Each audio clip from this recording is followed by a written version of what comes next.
morning to the participants once again. We are about to start the second session of today. That is the additive manufacturing applications in the aerospace. And we have the scientist from LPSC, Mr. Alex, sir.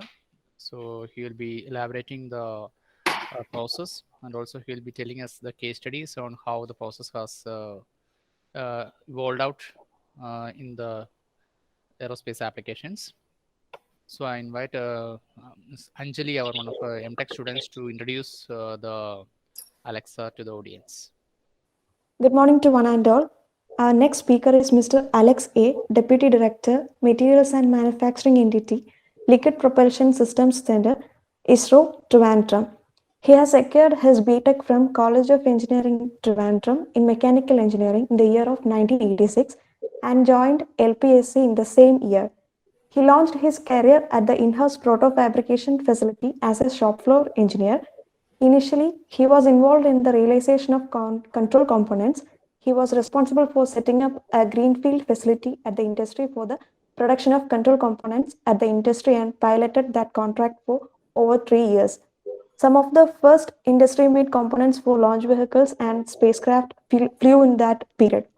Subsequently moved over to the cryo engine fabrication and has delivered the cryo engine hardware including thrust chambers, turbopumps, gas generators, and other supporting elements for the qualification and subsequent flight of the fully indigenous CE-20 cryogenic engine in the GSLV Mk3. He has taken initiatives to set up an additive manufacturing facility at LPSC in the boot model with the participation of industry. Now he heads the manufacturing activities at the center. We welcome you to the session, sir.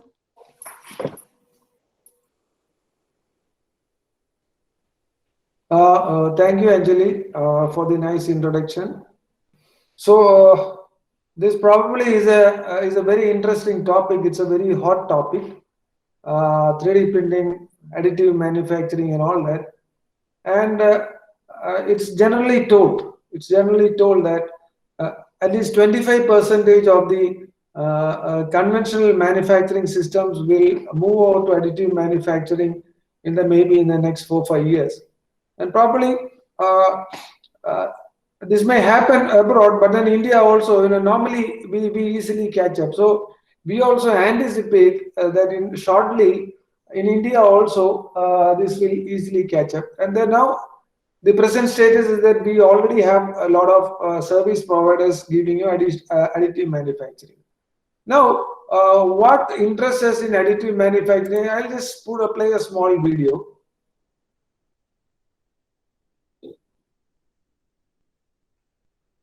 So the story is of an anything factory. So a factory is a bone factory.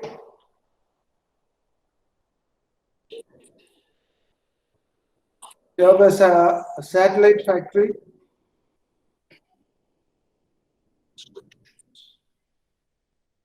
And then there's a race car factory.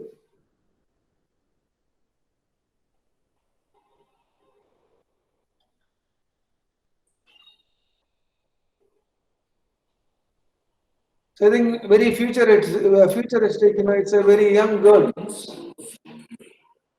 So something called the factory of the future.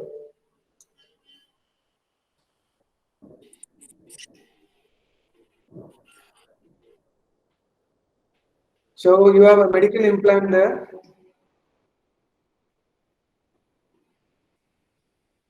And somebody is repairing a jet engine.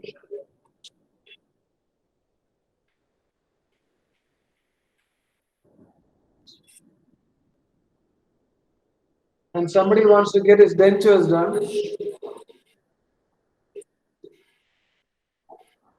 So there it is. Now it's the anything factory. There is a factory that can make anything. So this is what we call by additive manufacturing. That is, this is a process that is going to revolutionize. And then you are not going to have very specialized factories. You are going to have a very specialized factory in additive manufacturing that will manufacture whatever you want. So having said that, if you look at our India, I think we have been going through very tough times.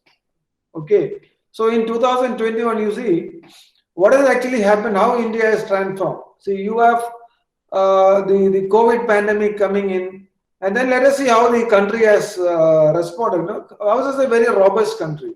So you have the COVID hospitals that moved from 163 to 4,000 odd, and then you have an isolation beds in excess of 17 lakhs, oxygen beds in touching 4 lakhs, ICU beds in 1.2 lakhs, and you have done 36.1 crore COVID tests. So there is 36.1 crore COVID tests. You know, you add everything, that will be more than the population of the US, Europe, Russia, and all that put together. And we have been touching around, say, roughly 20,000 tests. That was done in April 20. In June 21, we are touching around 22 lakhs per day, COVID tests per day. And then around 1.5 lakhs health personnel are also involved in this fight. So, and then this is another graph. See, this is what is the graph. No, it's not a comparison of the petrol prices India versus the US. So this is the number of people who have received at least the first dose of COVID-19 vaccine.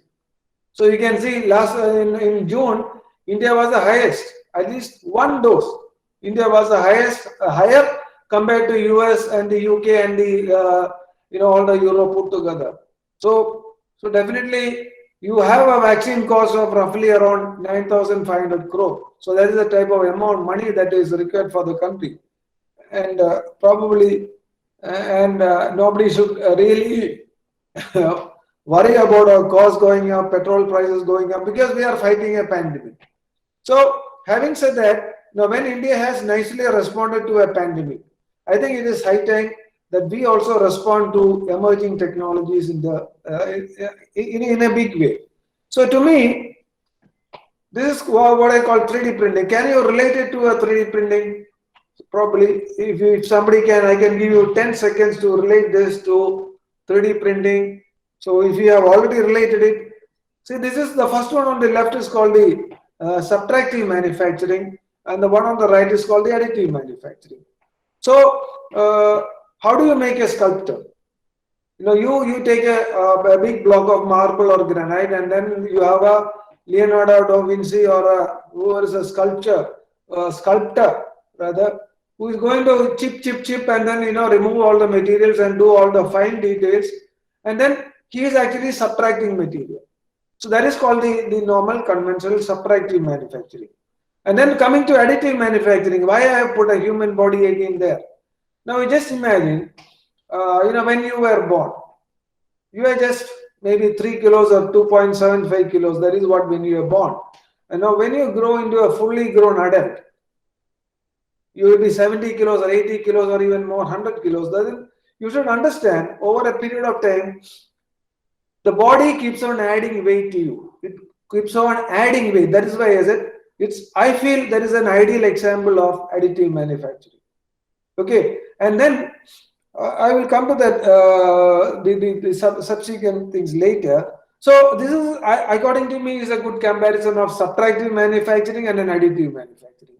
And according to me, this is a very primitive concept. This was a concept which is already there. It is not that something has developed overnight. And why do I call it a primitive concept? So if you look at this video, at least somebody in Pala should have seen this, how they built a mud wall. So I would like to call this an additive manufacturing. Okay, so you see how precisely he's doing. Somebody is shoveling up the mud, yeah, and somebody is putting one layer on top of it. Then he adds one more layer. So it goes on adding like that. You see how synchronized things are. So at the end of the day, and then you bake it in the sun, you have got a very solid mud wall. So this is a primitive concept. See, I will say this is still additive manufacturing. Why do you say then the promise of the future? So this is how in the future things are going to evolve. So you have the same wall, if you want to do an additive manufacturing. So a particular a special mixture of concrete, it will be added layer by layer, and then you can have the reinforcements inside. You don't need to have a solid wall. You are going to have a lot of savings in material. So ultimately, in the future, this is how things are going to be built. You have a special concrete, and then a machine, and just a couple of people working on it. So that is why I was telling. So it is a primitive concept, but then it is a promise of the future. How do we say that? It's a promise of the future. Now, I know most of you will be very familiar, after 2 or 3 days of brainstorming, what a 3D printing process is. Don't want to elaborate. You have a 3D CAD model, then you have it's sliced into thin layers, and then the layer file is sent to the 3D printer, and then he melts and fuses one layer at a time. So this is what happens in 3D printing. So you will have a very distinct layer deposited, one above the other, and then these are mostly, at least in some cases, these layers will be visible. So here in my presentation, I would be limiting it to metal additive manufacturing. So, but when you talk of additive manufacturing, and when you come to aerospace, it's not that then you have a computer, you slice it into a machine, and then you do a layer by layer printing. No, there is something else that you have to add. So you have a CAD model, then you have the AM process. You can have the different types of AM process. Then you will have to do a post-processing. That is very, very important. So the post-processing, it can be stress relieving, build part, separation. You have the support removal. Then you can go for hot isostatic pressing. I will refer all this separately. So definitely in aerospace, after 3D printing, you cannot straight away use it. You need to have a post-processing. So that is also important. And then you do an inspection. Now, additive manufacturing, you say the part is done very fast. So then your inspection also has to catch up with that so-called fastness. So you will have to have, move out of your conventional inspection using micrometers, vernier, and all that. Then you will going to have 3D scanners for inspection. Otherwise, the inspection cost will be more than the additive manufacturing cost. And then finally, you have the final part. So when you're talking about aerospace, it's very, very important. It is a complete system. It's not just a one machine alone. So some of you who would like to make a career out of additive manufacturing, putting up a additive manufacturing shop, just be careful about this. You require not only a computer, you don't require not only a printer, you will require some post-processing equipments also. So having said that, it definitely has got a lot of benefits. So like what you can say, you can print very complex parts. Then you can have topology optimization. So I will come to topology optimization later. And then you can minimize the weight. You can reduce the number of parts. You can print, you can assemble 2-3 parts together and then print. You reduce the number of parts. Okay. And then these generally tend to have a very good physical properties, compared to a casting. If you are trying comparing a casting to an additive manufacturing process, this has got excellent physical properties, and you have a large range of material powders available for printing. But then, what are the flop sides? At present, the cost is going to be high. You are going to have a higher cost, so you really have to justify a higher cost. You have to have a trade-off between the cost and the value. So cost benefit ratio that you have to have, and then you have a limitation on the print size. It is not that you can print anything. You definitely have the limitation on the print size.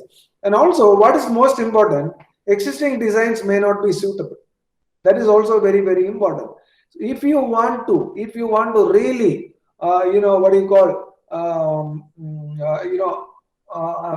take all the advantages out of 3D printing, your design also has to be modified a little bit.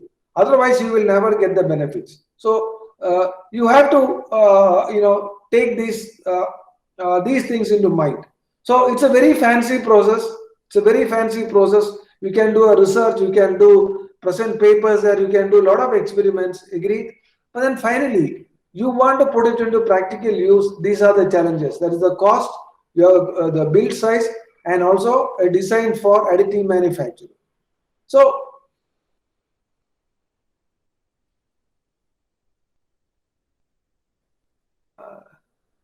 I think, sorry about that. Somewhere, I think I clicked the Now wrong. audible, sir. It's okay. Yeah. I clicked the wrong button. Okay.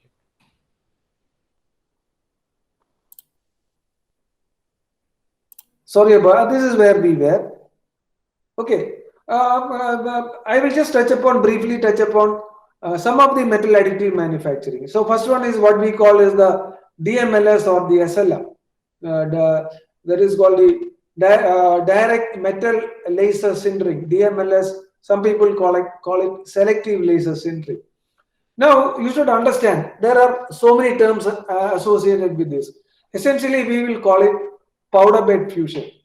Okay, you have a metallic powder, there is a powder bed, and then you use a high density laser to melt and fuse the metallic powder layer by layer. And these process, they will completely melt the metal and bind it into a solid part. But here then the question is, why do you have so many other names? Selective laser melting, somebody says DMLS. There are a lot of terms running around, because what I have understood from my experience is, this is a new process. And the present world, it works on patents. So somebody develops a particular system of powder bed fusion, he would have already taken a patent. So another guy cannot easily copy it or replicate it. So what they do is, they will make a small tweaking to the process, and then they will apply another patent, and then they will call it by another name. So basically, a lot of terms are associated with it, and slowly, most of these manufacturers are also understanding. You have different products. They are not going to survive. So now slowly they are all coming together and trying to get rid of all these patent variations, and then finally it is going to be one powder bed fusion, wherein you have a powder bed and a laser that will selectively melt. So you will be aware how it does. If I can just put a small video, you have a CAD model that will be sliced. Okay, then you are laying out one layer of powder. One layer of powder is layered, and then you have a laser that is melted. So laser is selectively melting. Okay, then you add another layer, melt. You add another layer. So this is how this additive manufacturing, the DMLS happens. So then the next one is called the directed energy deposition. So some people call it, and people call it laser engineering net shaping, LENS. So what you have is, you have a laser head. You will have a laser head, and along either through the laser head, I will draw your attention to the figure on the right. Either through the laser head or through separate guns, you will be injecting the powder. So you will be ejecting the powder rather. So once you eject the powder, it gets melted because of the laser, and it gets deposited.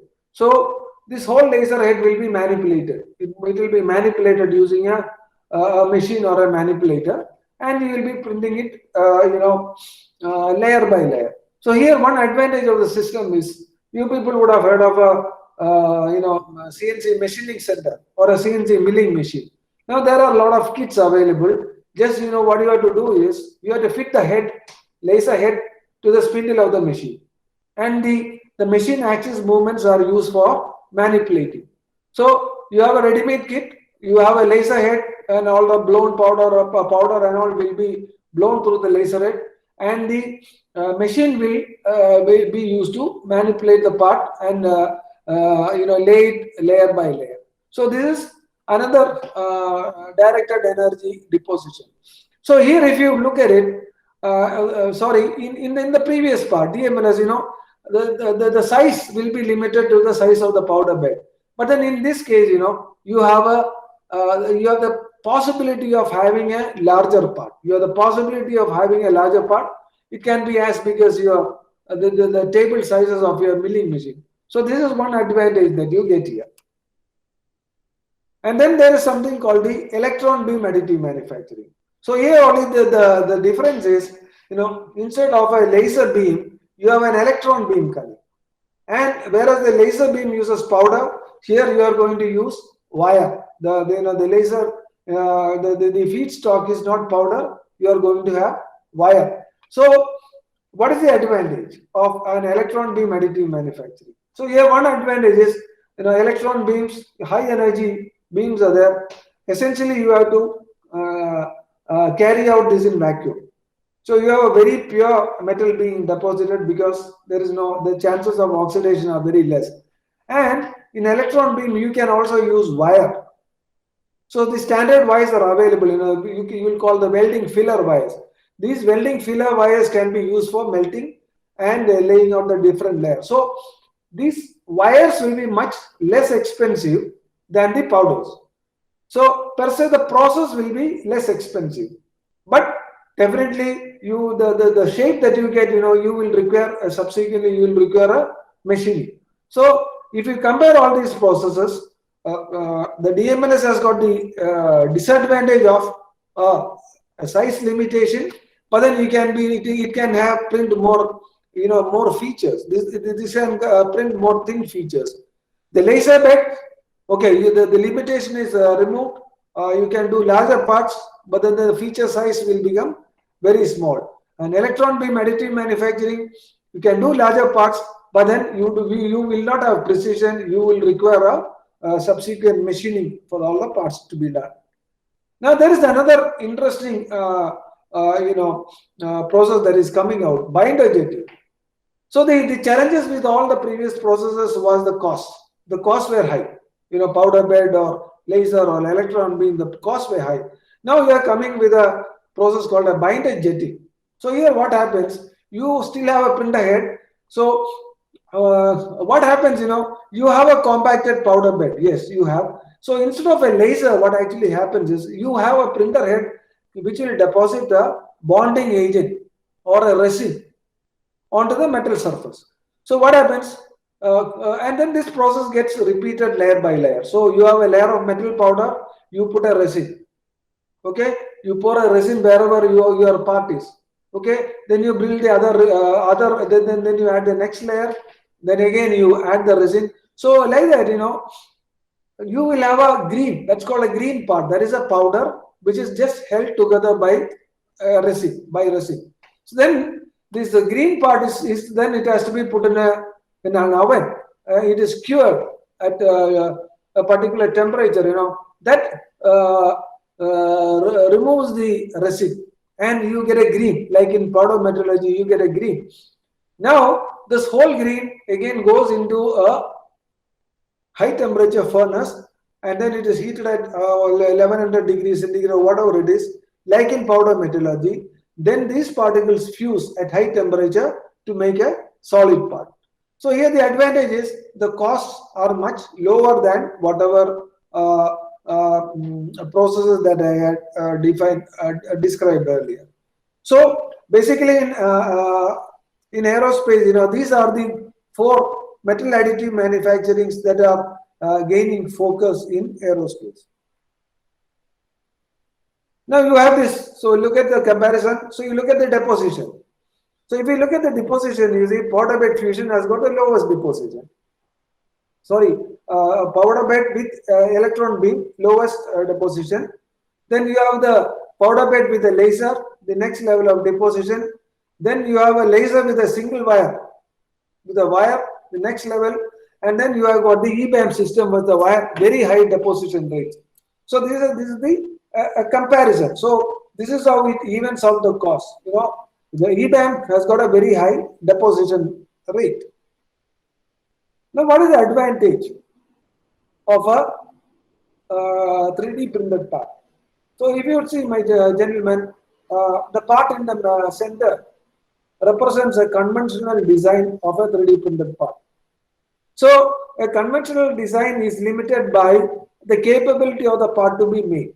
The capability of the part to be made by a conventional process.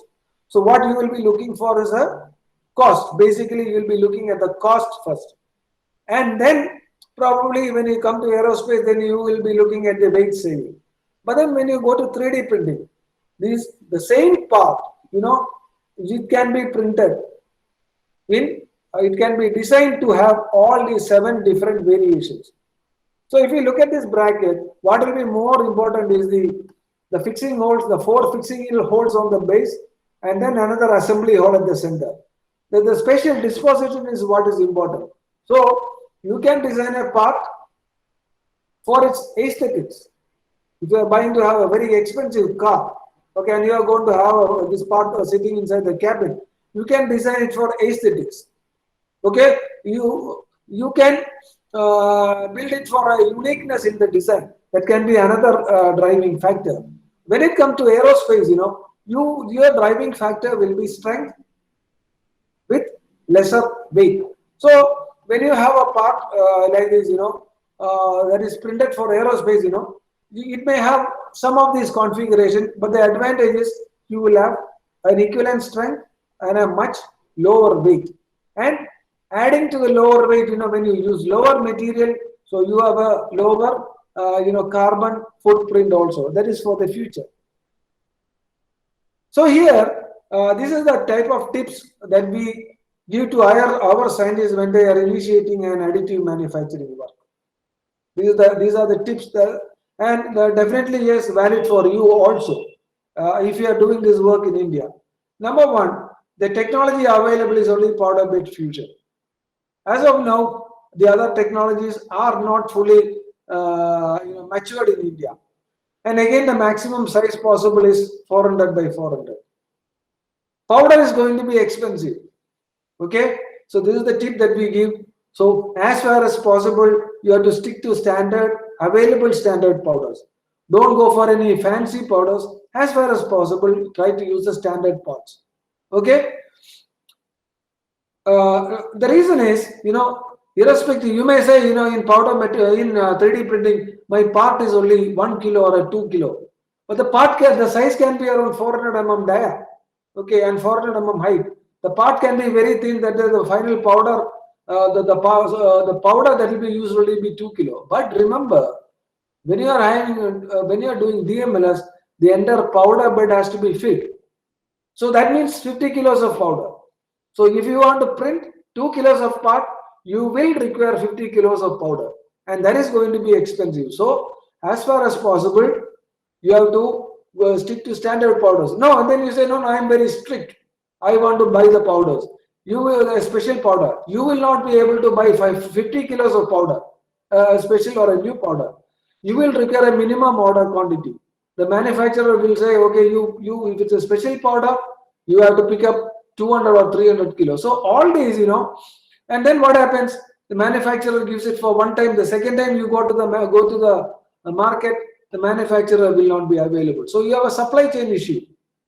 Okay, so the advice is, as far as possible, stick to standard available powder. Okay, and then I will also say, you have to initiate design for additive manufacturing. Otherwise, if you don't design it for additive manufacturing, your cost is going to be enormous, and it will never offset the limitation. Okay, and also what I tell my people is avoid unwanted requirements. Now, if you put additive manufacturing as a fancy process, a new process, then I will add to the requirements. I want that it has to be topologically optimized. Okay, fine. Then I want you to do that test. I want you to do this test. I want you to the powder to be qualified, etc., etc. Just for the fancy of it, just for you to present a paper somewhere. Don't add unwanted requirements and try and stretch the limits of additive manufacturing. This will kill the technology in India, because finally, after all this, you will say, sir, it is not able to meet my requirements. So as far as possible, keep it very, very, very simple. So this is a tip that I will share with you people also if you are initiating an additive manufacturing work. So here, now having talked about additive manufacturing, can you tell me how this compares in additive manufacturing? So I've given you 2 seconds. So this is my argument. So this is the figure on the left is topology optimized. The figure on the right, I say it's a failed additive build. Why do you say? Why do I say topology optimized? So probably last Sunday, I think at least some of you would have been awake late hours in the morning and late hours in the night watching the football tournament, the Euro Cup and the Copa America, and of course the Wimbledon finals.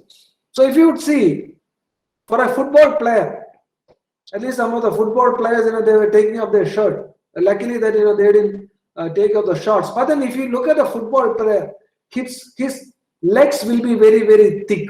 His thighs will be very thick. That means he will go to the gym and he will have special workout for his legs, which will be, the legs will be worked upon, and you will have a very topology optimized legs, very, very strong legs. Like that, if you are looking at a six-pack, okay, you will do some exercise for your abdomen, and then you will build up strength on your abdomens. If you want to have a biceps very strong, you will do exercises to make your biceps strong. So this is the the plus point of 3D printing. Wherever you want strength, there you can selectively deposit material and add to the strength there.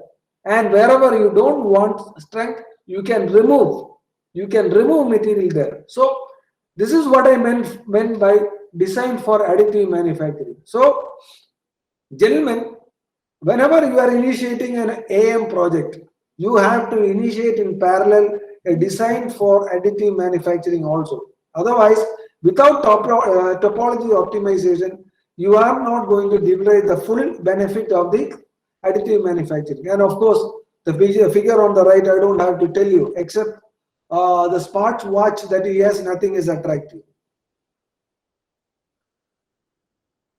This is a small video.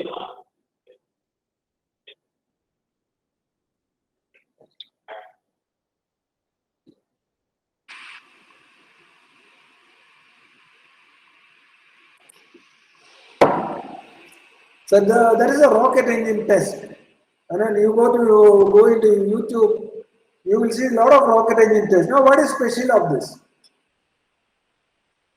with respect to additive manufacturing?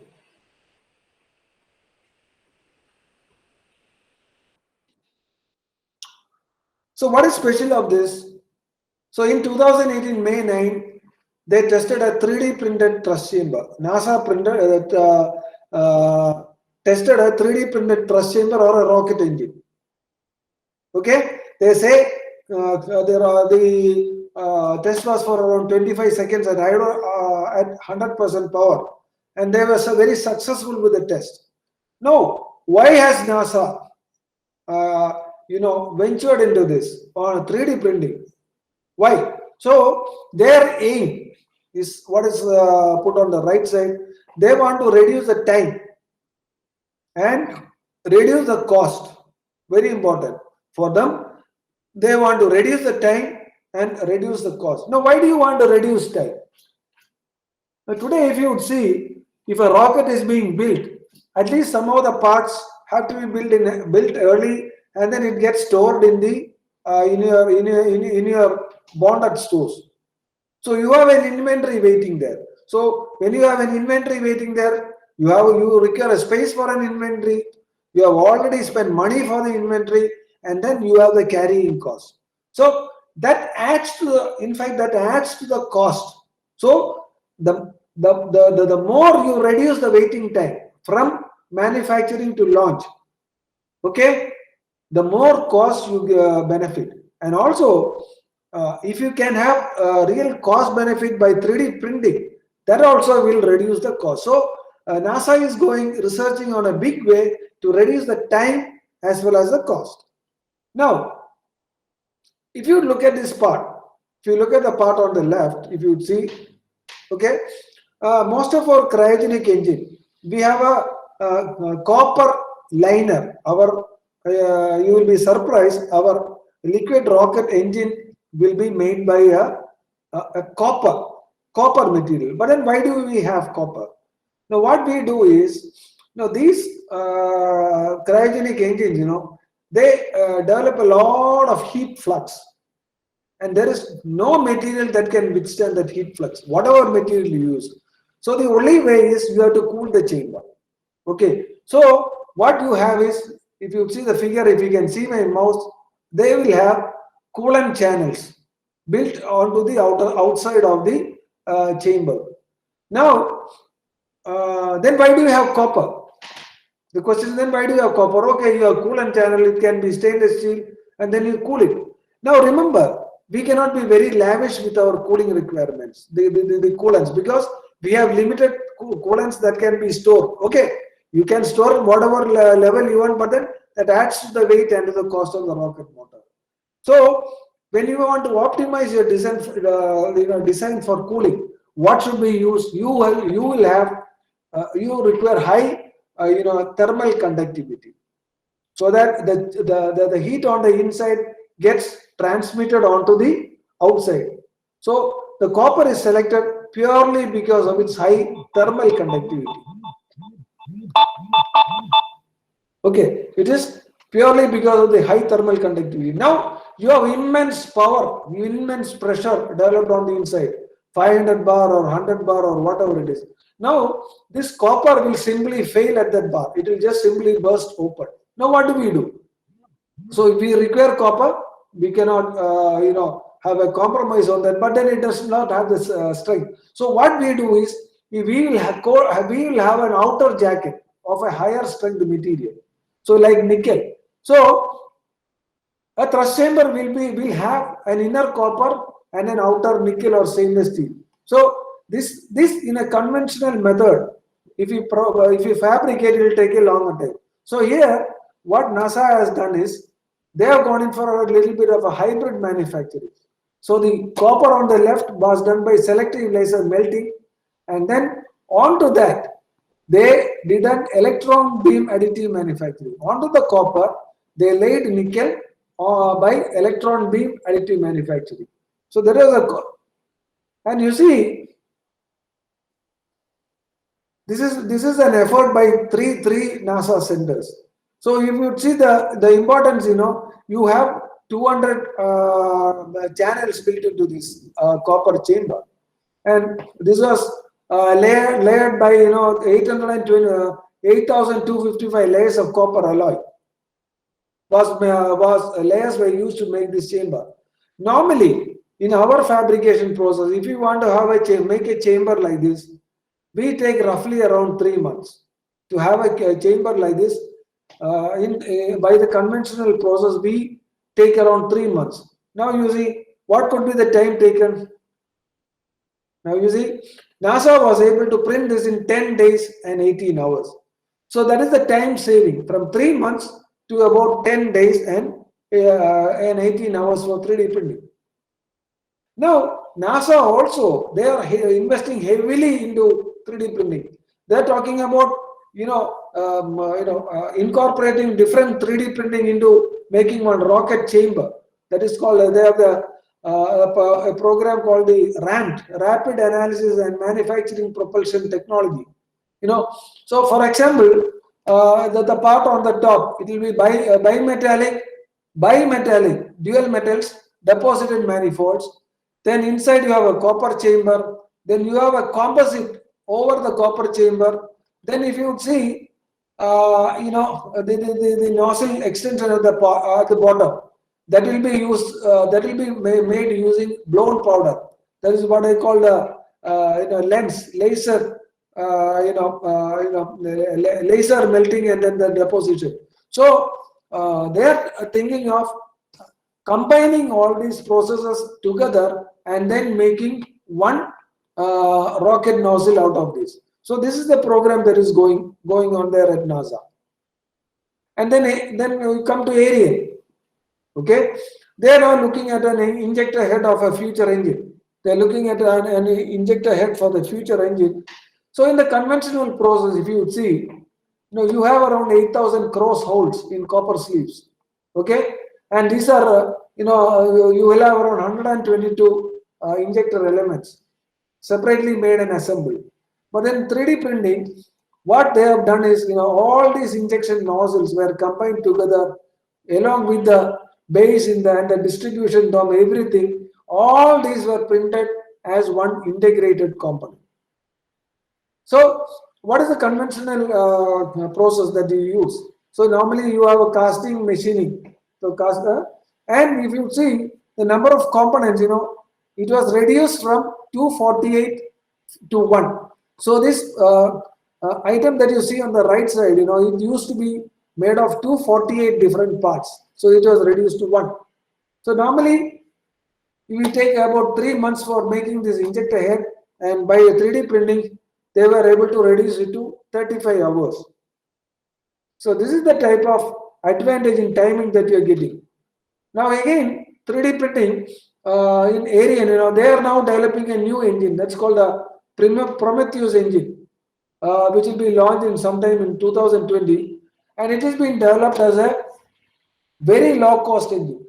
They are talking about a very low cost engine, which is approximately 10 times less costlier than the current rocket engine. You just imagine, you have your cars and all being manufactured in the conventional way. Every year you have a price revision, the cost goes up. Whereas here by additive manufacturing, they are thinking of reducing the cost 10 times. Okay, and they are also thinking of, if you see this, the turbine parts, from more than 100 parts, they want to bring it down to 2 parts. So this is the type of work they are progressing with at Ariane.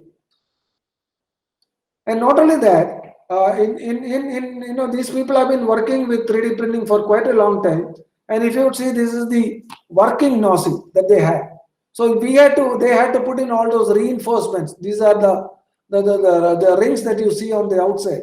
These reinforcements had to be put. So what they have done is they have 3D printed by laser, selective laser melting onto a formed nozzle. So by which, earlier they were having around 1,000 parts. All these included around 1,000 parts which were conventionally machined and then welded together. So by 3D printing, they could reduce it to just 100. So the benefit is they could achieve around 30% reduction in production time, and that is quite a lot of money. Now SpaceX. Everybody will be so fascinated about SpaceX. Okay, so in 2014 itself, they flew the first 3D printed part. Okay, and then the last year, sometime during our lockdown, we were all fascinated by the Dragon spacecraft, that took 2 Americans to the International Space Station. So there, there is a launch escape system wherein the launch fails. This Dragon capsule has to be separated and then from the main launch vehicle, and then the astronauts have to be brought safely to the Earth. So it needs an escape system. That is yet another rocket engine. Okay, and that is called the Super Draco. The entire Super Dracos were 3D printed by SpaceX. So it is already proven. So the Dragon spacecraft has already made a trip to the International Space Station. So the success of 3D printing in space is already proven. Now there is another engine called the Rutherford engine. Not many of you will see this. So this is an engine designed in the New Zealand but built in the United States, and then it uses liquid oxygen and kerosene. But then the unique difference is here the turbo pump was driven by an electric motor. So you will have, your Tesla car. You have a battery and the car is driven by an electric motor. Like that, in this rocket also, this particular turbo pumps were driven by an electric motor. That is the uniqueness of the Rutherford engine. And this engine was also fabricated by 3D printing. You can see the engine on the right. This was 3D printed by electron beam melting. So all these parts were 3D printed. You look at the entire engine is 3D printed, and if you look at the time taken, yes, they say the time taken, it can be printed in 3 days. The entire engine can be printed in 3 days. So which means for a manufacturing engineer like me, if I convert it into time, I can tell my boss, sir, I can 3D print it in 3 days. So I need to come to office only once in a week. I can give you the same productivity. I can print one engine in 3 days. So I need to be there in office only for one day in a week. So that is the Rutherford engine. And then look at the 3D printing at Lockheed Martin. If you see, look at the figure on the left. There, this is a satellite fuel tank. And if you look at the size, I am comparing it with the silhouette of a human being. Just look at the size, very huge size. Okay, it was around 1.6 meter. Okay, so this was welded, printed as 3 parts. So you have the 2 domes, they are separately 3D printed.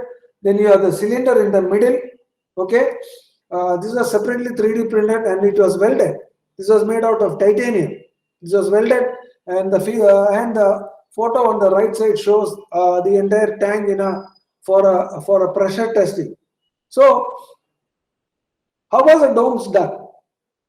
So according to Lockheed Martin, they want to their aim is to launch build satellites, twice as fast and half the cost.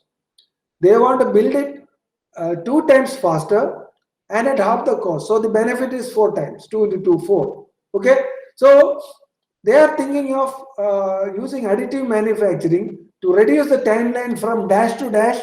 So if I can fill in the dots, so they want to reduce the time from 2 years to 3 prints. This is what they were telling. A raw material coming into their factory by conventional method, it gets launched only after 2 years. From that, they want a powder or a wire coming into the factory. They want to convert it into a finished product and launch it in 3 months. So this is by the electron beam additive manufacturing. I'll just show you how that is done. So that is the electron beam additive manufacturing.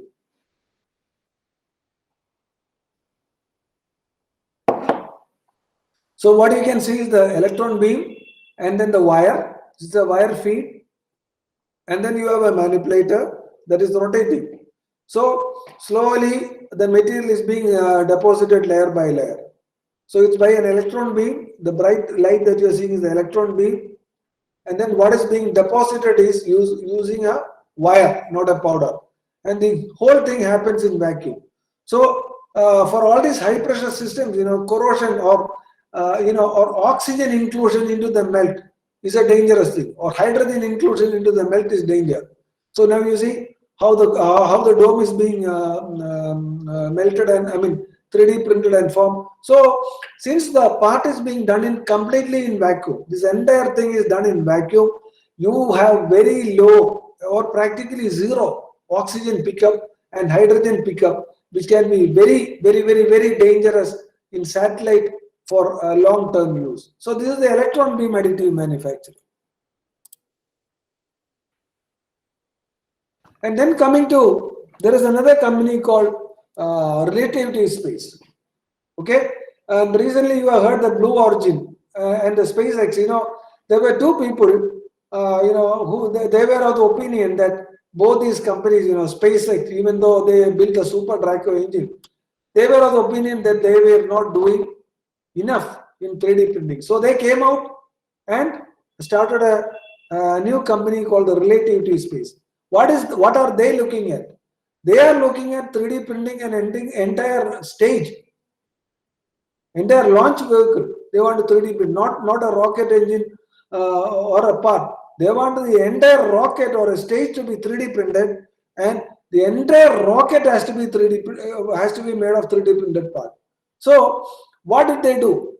What they did was they built on their own. They built a large 3D printer called the Stargate. Okay, that is called that is the world's largest 3D printer. Of course, laser powder melting. Okay, so this can print huge tanks, 6-meter tanks in 3 weeks. You just look at this comparison. I put the human being out there. So it's a CEO of Relativity Space. Just look at the size. So if you just imagine that you can print this tank in 3 weeks from aluminum. Normally, we will take around 6 months to make a tank like this. So that is the advantage. And coming to this photograph, a very famous photograph. I don't know how many people can recognize this. At least some of you will. Yeah, that is the footprint of Neil Armstrong on the moon. Now, why is this impression coming? Because the lunar dust, you have a lot of lunar dust on the on the moon surface. They measure just 70 microns. Now, does it give you an idea? You have a lunar dust which measures only 70 micron. Yes. So you can build a lunar base with 3D printing. So you don't have to take any house or anything where you have to just transport a 3D printer. Okay, part by part. Okay, you have to assemble it there, and then using the dust there, you can 3D print a lunar settlement. Okay, so NASA is people are working on this, and then how can it be used for? What is the spin-off? You know Velcro. You know about Velcro. Velcro was developed for the first launch to the moon for fastening purposes. So now Velcro is in there in our daily life. Like that, once this process is stabilized, what the advantage is, you can have very low cost housing on the earth. So NASA has mounted a 3D printed habitat challenge with a cost of around 2 million. That is to develop technologies to manufacture a habitat using indigenous technologies on the moon. Not technologies, indigenous material. So NASA is also talking about building a habitat on the moon or on Mars or wherever it is by 3D printing. And on Earth, it could be used to produce affordable housing wherever it is needed. So if I want to build a house in Pala, yes, I can use whatever materials available locally, try and build it. And it is there. It's already there. Probably you would have heard this news during our lockdown. There was an IIT Madras startup building a 3D printed house. So the advantage, he says, you can print a 3D printed house in 5 days, as against 4 to 5 months. It doesn't mean that he has printed the windows and the doors and all that, and the lampshade and all that. That the basic structure he was able to 3D print, including the roof. He was able to 3D print in 5 days. So this is the type of spin-off that you get for 3D printing. Very, very affordable and durable housing. Now, when it comes to LPSC, what is our pathway to progress in 3D printing? So the first thing is technology presentation. We have already done that, and then we will make people aware of this technology. We will have additive manufacturing workshop, and then we are printing pilot projects. So that is also in progress. I will show you. And when you have a 3D printed process, then you require very stringent quality control protocols. Today, quality control protocols are not that very evident. So we have to develop our own quality control protocols. What is important is our quality control protocols should not be too stringent that it adds to the cost and lead time of the product. And then we have to have an industry partnership to build an IM facility, and then we have to have the adaptation into space. So this is the entire pathway, and this probably is a very general pathway. This same thing can be adopted by anyone. And this is the 3D printing roadmap. So what we have selected is a DMLS process for smaller parts, and we are talking about EBAM, electron beam additive manufacturing, for larger parts. And we have already identified approximately around 50 parts that can be 3D printed. So the technology will be a DMLS machine with around 400 by 400 size, cube bed size. So I will just skip this. probably. And here, the AM quality pyramid. This is what we are trying to develop the AM quality. It will include the property evaluation, chemical property, mechanical properties, metallurgical characteristics, then the soundness of the product by NDT, and then the dimensional quality. So here we have to evolve all these. But then for all these, we have facilities existing at LPSC which will be used. And these are some of the typical parts that we have identified. So if you see the rotor blade there, so the build time that we estimate is around 30 hours. That is made out of Inconel 718, high nickel alloy. So build time is 30 hours. Today, this is done by EDM. So the build time is 15 days in 3-shift operation. So you can imagine 15 into 30. So the type of time saving is 15 times. Type of time saving. And these are all the typical parts that we can build. And just look at the build time. Very, very short build times. There is another part. These are some of the parts that we think we can be 3D printed. There are a lot of parts that we have identified. A lot of parts. And if you look at additive materials, as I said, just simply 3D printing alone, it doesn't give you a very sound 3D printed product. It is a function of the metal powder. It is a function of the type of technology that you use for additive manufacturing. Then it is a function of the thermal processing subsequent to 3D printing. Then an optimization of the microstructure, that is by heat treatment. You require heat treatment, then only you will reach the property. So for aerospace, when you are adapting 3D printing, all these activities need to be coordinated. And when you talk about powders, so this is the type of powder sizes.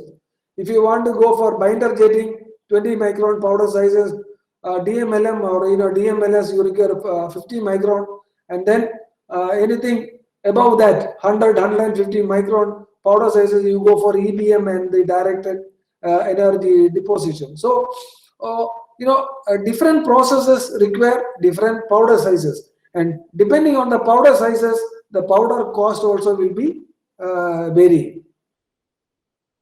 So the science of additive manufacturing is this: you have the 3D printing plus heat treatment.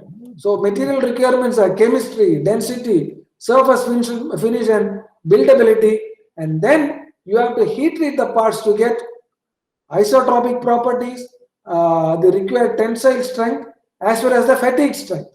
Okay, so the figure on the right, you see what you are seeing is a microstructure as 3D printed.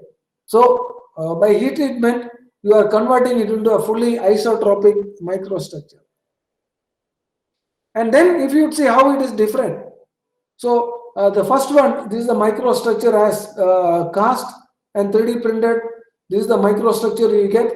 And you have another microstructure that is by the wrought alloys, and by additive manufacturing, that is by heat treating. We can get we can refine the microstructure by which we can say an additive microstructure is comparable to a wrought microstructure. And these are the impact of heat treatment. You see, as built, you have a microstructure, the vacuum stress relieving. You have stress relieving first. You have a particular microstructure. You follow it with hot isostatic pressing. You have another microstructure. Then you have solution treatment. Then you are aging, age hardening. All these can be used to impart heat treatment and refine the microstructure. And these are the types of materials that are available.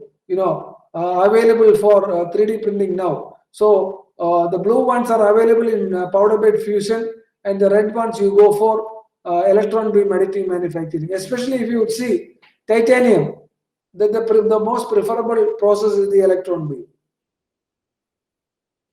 So there are some 3D printed, there are some pilot projects that we have done at LPSC. So this is one such pilot project, is the manifold SS316.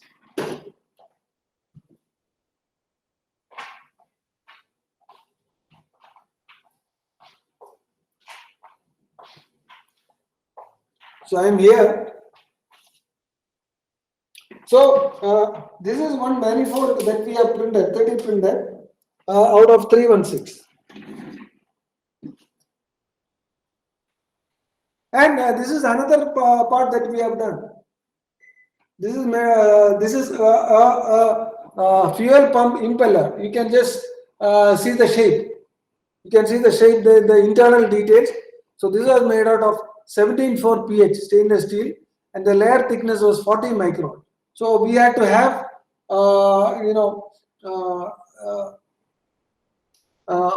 675 layers. 675 layers. But then the beauty is we could print it in only 150 hours. That is a huge saving. 150 hours, which is roughly around 7 days or so. So there is a huge saving. And you can see this particular impeller works at 340 degree Kelvin, of course, ambient. And you have an operating pressure. At the inlet, it is 8.3 bar. At the outlet is 415 bar. So that is the type of pressure this has to handle. And you can look at the RPM, 19,000 RPM. So what you are seeing on the right side is a photo of a part that we have really 3D printed. And you just look at the internal details. And another part that we have done is we have ventured into aluminum 3D printing. A similar impeller we have 3D printed. Here the material is aluminum silicon magnesium. The layer thickness of 30 microns, and time to print is around 55 hours, much shorter. And again, look at the operating pressure, 565 bar at an RPM of 19,000. So then this is made out of aluminum, and we could print it in 55 hours. Another exciting product is this. Is a C20 liquid hydrogen pump exhaust casing. So here the material is Inconel 718. We have tried it in Inconel 718. So you have a layer thickness of 40 micron and printed in around 2,850 passes, and it was printed in 160 hours. So this has got an operating temperature of 740 degree Kelvin, high temperature, 740 degree Kelvin, very high temperature. And at that temperature, it has got a pressure of 7.5 bar. And listeners, we can tell it with great pride that we have qualified this part also. We are not only 3D printed, we have qualified this part. But then, if you look at the parts, you might be looking at this. Hey, look, I can see a part there in the center. And what are all these rods that is lying around? So these are the samples that we have printed. So these are the samples for physical as well as mechanical property evaluation. So here, what we have done is we have printed enough samples so that the properties can be evaluated in all directions. So you see this samples are laid out in X direction, in Y direction, and Z direction. And not only that, we have laid it out in an inclined direction, 45 degree. And we have carried out a very solid validation process for this. I will just briefly touch upon this. So here, this is the LOX turbo pump. What you are seeing, this figure on the left side is a LOX turbo pump, and the figure on the right side is the LHT turbo pump, and the figure on the right side is the actual pump. So a cross section and a pump. And the part that is shown in red, that is the exhaust casing. So these exhaust casing, it has got internal guide vanes to minimize the swirl of the exit gas coming out, because there is a turbine here. So the gases drive the turbine, and the turbine is rotating. So whatever comes out, it will have a swirl. Whatever gases come out, it has got a swirl. Now this swirl has to be killed, and the flow has to be smoothened so that the flow is unidirectional flow. So this is the function of the exhaust casing. So there are you can see the vanes. There are 4 full vanes here and another 4 half vanes inside. So what was the problem with this? So we were able to realize this only with casting. Now, during casting, the flow was, the problem was it had a very poor yield. So whatever you cast, you cast 10, finally you are able to qualify only 2 or 3. And then you had a very poor quality. Okay, that is, whatever you are accepting has got a very poor quality. And the quality is so poor that then sometimes after the engine hot test also this fellow starts leaking. Then we are in a problem. Okay, so here what we wanted is to change over this to 3D printing. So the part marked as red, that was changed over to 3D printing. So what we did was, this was 3D printed. So this is the conventional process. You have a casting, machining, and support structures are not required in casting, but you see the lead time was 120 days. 120 days I meant casting, then your quality control, there will be so many X-ray, NDT, etc., etc. You talk about 120 days, whereas in 3D printing, we could print the part in around 140 days. So this was the machine that we use, that was the EOS M400 with a ytterbium laser. So, a layer thickness of 40 microns and a layer laying thickness, that is a recorder speed of 80 to 150 micron. So this was as printed. So we did the the powder characterization. So here virgin powder was done. So then we tested all these, the chemical composition, oxygen, nitrogen, hydrogen, all these were tested. All these were tested, and if you see the last column, we were able to successfully qualify. All the powder met all these tests. What was specified. So the first process was the powder characterization. Then after printing, we took out a specimen and then we did a chemical composition. So we did a chemical composition. Nickel was supposed to be 50%. We got 53%.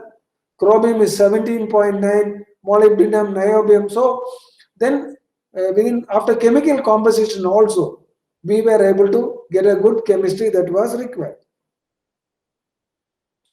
Then this is the qualification and acceptance process. So this is what we have done. You have an NDT. So we want to know the soundness of the product. So you carry out X-ray and a dye penetration test. You do an endoscopy, that is a visual inspection of the inside. Then you do tensile test, you do stress rupture test, and you do an impact test. You do the heat treatment. Okay, you do the heat treatment. Then after heat treatment, you do all the mechanical property evaluation. You evaluate the chemical composition. Then the sealing surfaces, wherever this fellow gets assembled to the original turbo pump, there we have a seal coming there. That surface requires to be of a higher finish. So that machine, that area was machined. Then subsequently, we do not know whether it's a 3D printed product. It is made up of layers. Whether the bonding between the layers are very good or whether it is porous. So we had to do a leak check. And also we had to do a high temperature pressure test. That is, at the working condition, we had to do a pressure test. So this is a comparison of casting and additive manufacturing. So only thing, there is a small difference. So the additive manufacturing part, that has to go through a stress relieving first below, because during additive manufacturing, these are all selectively melted, though there is a very high thermal gradient. So the residual stress needs to be removed to get the stated property. So we had to do a stress relieving, then we had to do solution annealing followed by aging. Then only you will get the property of Inconel 718.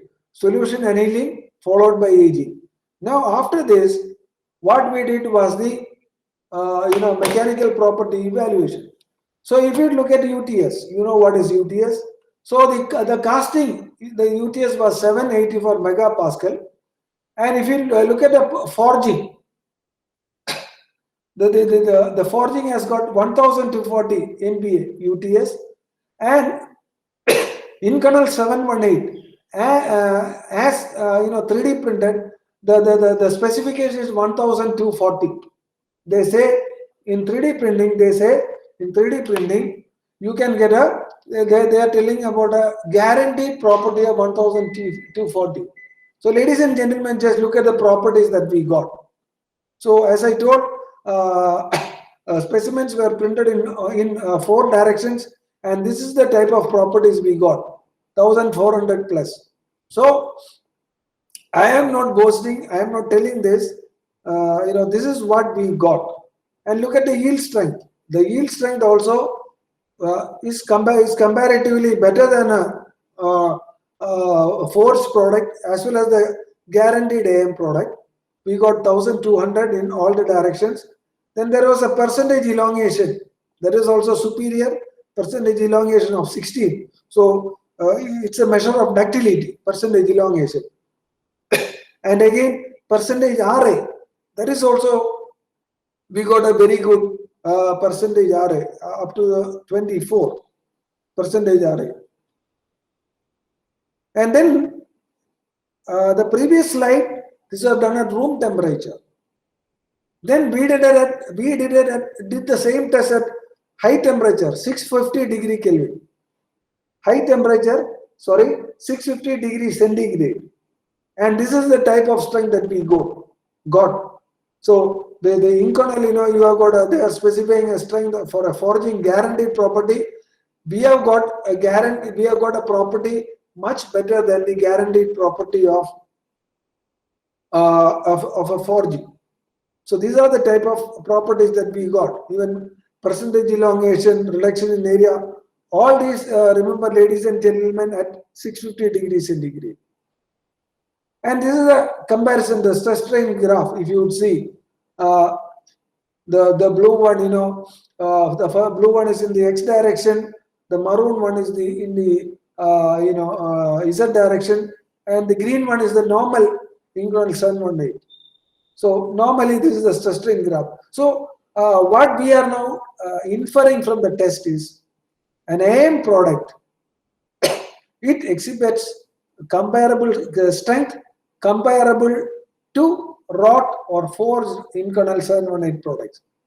So I will only say comparable. So a wrought Inconel 718 and an AM product, they have got comparable strength and percentage elongation. Now there is something called a stress rupture test.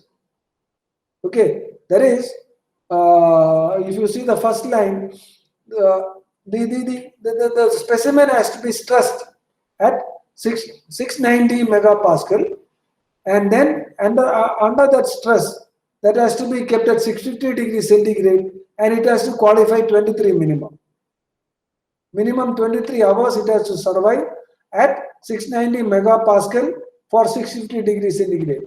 But for us, the specimen survived, the Z-axis specimen survived for 36 hours and 34 minutes. And whereas, the X-axis specimen, again, in one specimen, we got 5 hours, 11 minutes. But then our requirement is, we are replacing a casting here. So the for casting, the specification was only 30 minutes. So easily, when Inconel 718 AM product, when it lasted 5 hours, it is easily qualified to be a good replacement for our casting. And also, it can be compared with the wrought product also. And look at the radiography. I can tell you, look at the radiography means is the NDT. A normal casting, I am comparing it between a casting on the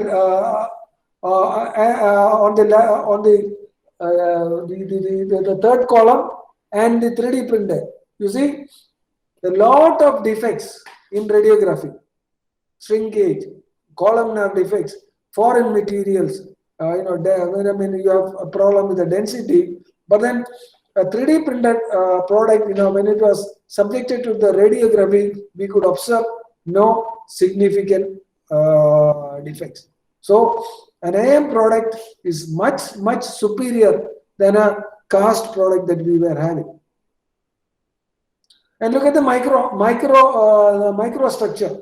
So this is the microstructure in all the axes. So equiaxed fine grains with some occasional small porosities, micron level. And now you look at the comparison of an AM microstructure and a cast microstructure. Gentlemen, the AM microstructure is 200x, non-equiaxed fine grains, and the cast microstructure at 100x, very coarse grains, very coarse grains. You can see the very coarse grains. So again, AM product scores over a casting. And this is the fractography, the failed specimen that we took it up and then we inspected it using SEM at very high magnification, I think this should be around 4,000 magnification. This is 4,000 magnification that you are seeing. So this fractography, it indicates a ductile fracture. We will call it the dimple. The dimples are formed. You can see all the dimples. So many dimples are formed. So people say this has failed due to this is a ductile failure.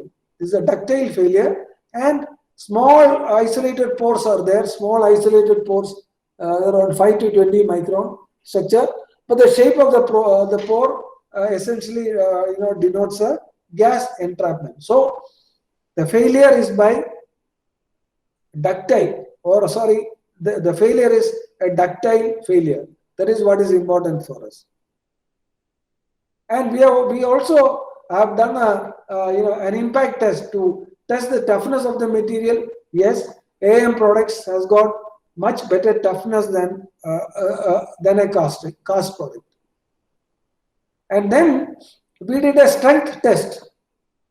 So this entire assembly was subjected to a hydro test of 12 bar.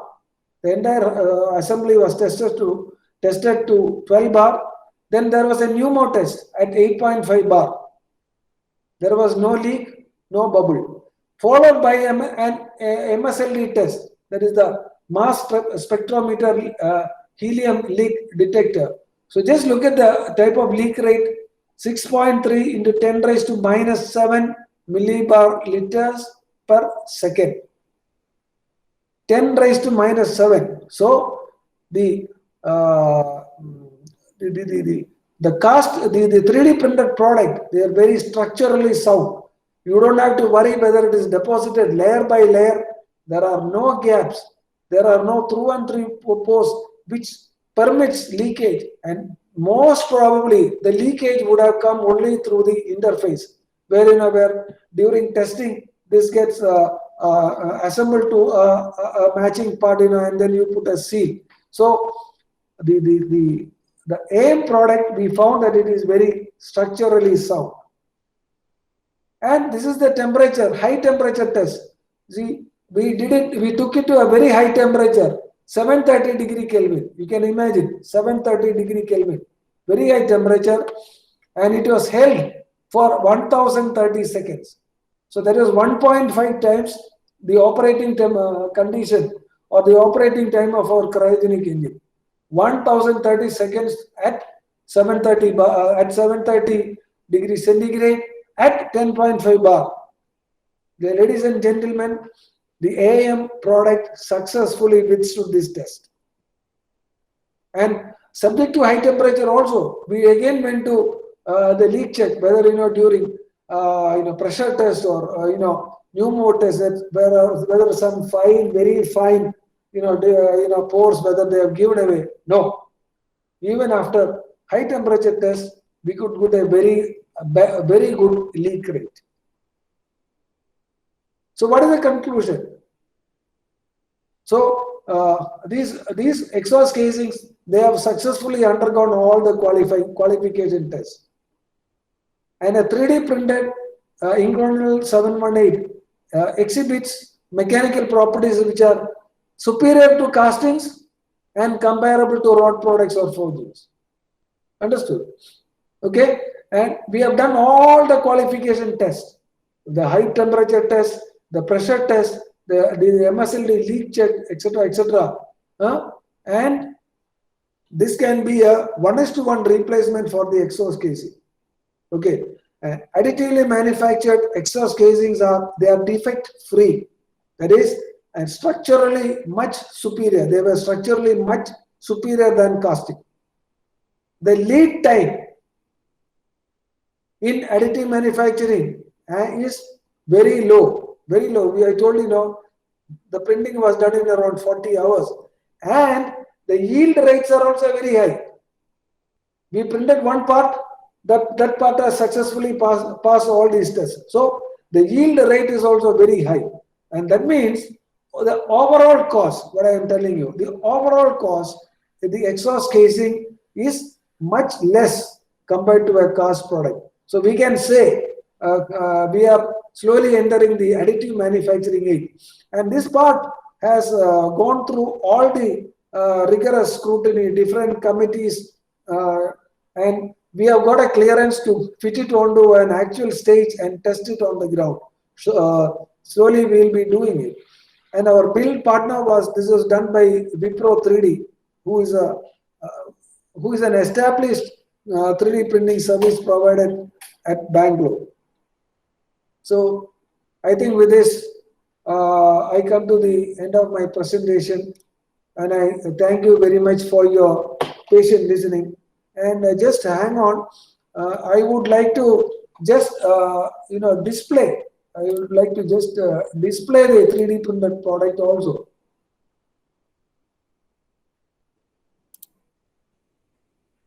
Just a minute. So if I am visible, just a minute.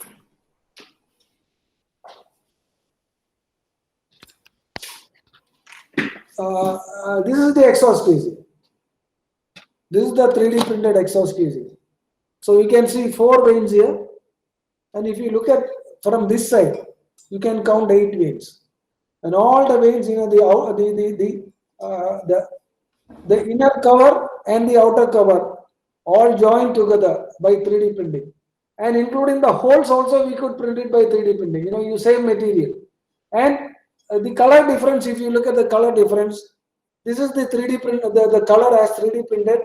And these 2 end flanges, we have to machine it, because you have a groove here. This has to be absolutely leak tight. So we have to machine this.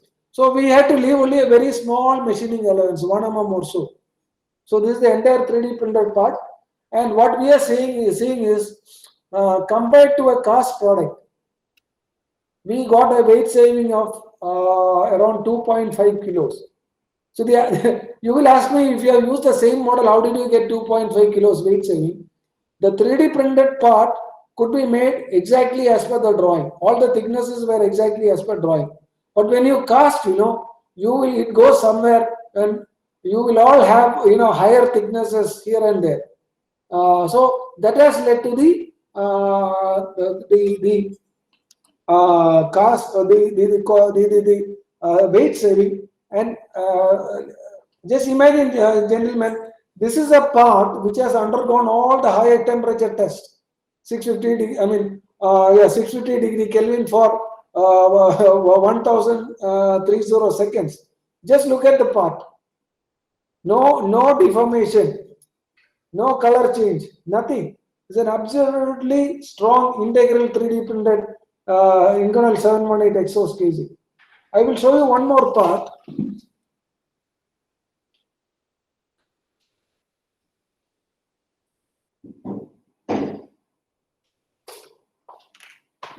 Sorry. So this is the manifold. This is a manifold. If you look at it closely, look at the manifold. Can you imagine from how many parts it can be made? There are a lot of features here also. Okay. Just look at this. This was earlier made from 7 parts. So what all do you have? This particular part used to be made from sheet metal. Okay. Then you have a forming process. these two parts at the end, this would have been made from a forging, then it would have been, it was machined. Then this part here, this is also a forging, that is also a machine. This particular part was made in two halves, and you will have a welding here. So you make it in an integral part, and then you will have a welding here, you will have another welding here, you will have another welding here, you have a welding here, you have a welding here, you have a welding here. So 9 parts with so many weldings, and then machining also. All these was printed as one part. So, this is the advantage of 3D printing. One part. So I think with that I come to the end of my presentation. Probably I can take some questions, but not too much technical. Thank you.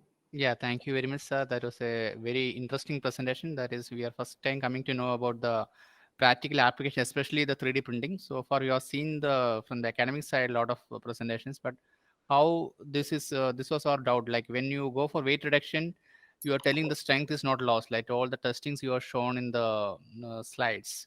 So is it possible to tell something on that, sir? What is how that metal printing you are telling?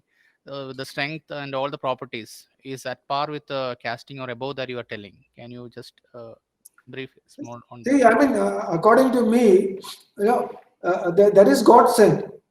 God has given internal that strength, but we are by 3D printing, we are able to get the same strength. So that means 3D printing is a very reliable process by which you are not having a reliable process, and you are not going to have any compromises in your strength. You can blindly say 3D print as such can replace other parts. People should not have doubts in their mind. Hey, look, it is made up of layers.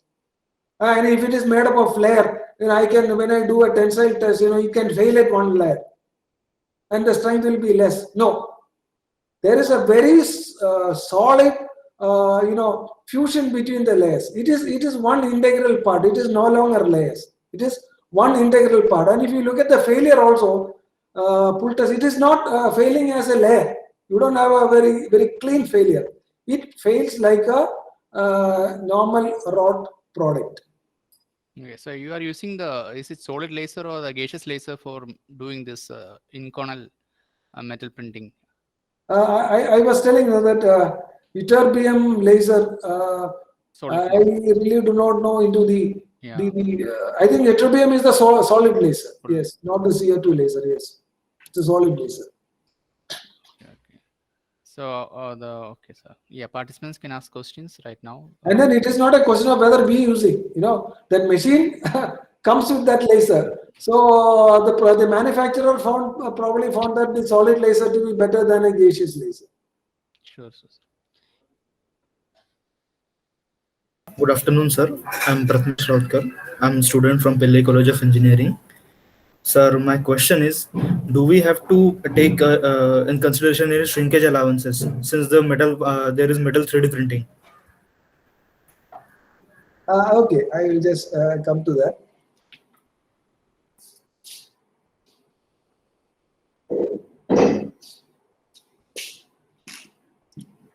Definitely, after we printed this, we found, in this area, the sizes were little down by 0.1 or 0.2. The thickness was lesser. So we have designed it for 3 mm thickness. Here the thickness was around 2.8. So, after printing only, you will come to know whether some shrinkage has happened. Generally, you don't see much shrinkage, but then in this level 0.1, 0.2, you can expect, and you will have to compensate it during the next printing. Okay, sir. Thank you.